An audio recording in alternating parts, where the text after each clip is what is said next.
జడ్చర్లలో gang rape, 9 ఏళ్ల బాలికపై సామూహిక అత్యాచారం, 5 మైనర్లపై ఫోక్సో కేసులు, 4, 5 తరగతి చదువుతున్న 4, ఇంటర్ చదువుతున్న ఒక బాలుడిపై కేసు.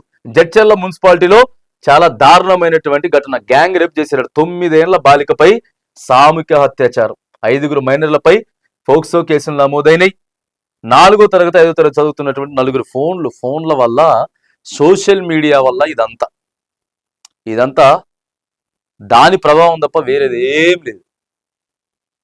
4వ తరగతి 5వ తరగతి 9 సంవత్సరాలు 8 సంవత్సరాలు 10 సంవత్సరాల పిల్లల ఇంత దారుణమా? దేనివల్ల ఇదంతా పాడైపోయేది? మొబైల్ వల్లే కాదా? దయచేసి చుట్టూ ఉన్నటువంటి సమాజం చాలా బాధ్యతాయుతంగా ఇలా మెలగాల్సినటువంటి అవసరం ఉన్నది. స్కూల్కి వెళ్తే అక్కడ టీచర్స్ కావచ్చు కాక, లేకపోతే అక్కడ సిబ్బంది కావచ్చు, ఇంట్లో ఉన్నప్పుడు కుటుంబ సభ్యులు కావచ్చు, బయటికి వెళ్ళినప్పుడు రిలేషన్స్ కావచ్చు, ఇట్లా ఎప్పటికప్పటికి వాళ్ళకి మంచిని నేర్పిస్తూ మొబైల్ని ఎప్పుడైతే అవాయిడ్ చేయగలుగుతామో ఇవాళ వాళ్ళని పెంచి మంచిగా పెద్ద చేయగలుగుతాం. లేకపోతే చిన్న వయసులోనే ఫోన్లకు అలవాటు అయిపోతే మాత్రానికి ఇదంతా ఏందా? పోక్సో కేసులేంది, వాళ్ళ వయసు ఏంది, వాళ్ళు చేసే విషయాలేంది, ఘటనలేంది, చాలా దారుణమైనటువంటి ఘటన మరొకటి నిన్న జడ్చర్లలో చూస్తా ఉన్నాం.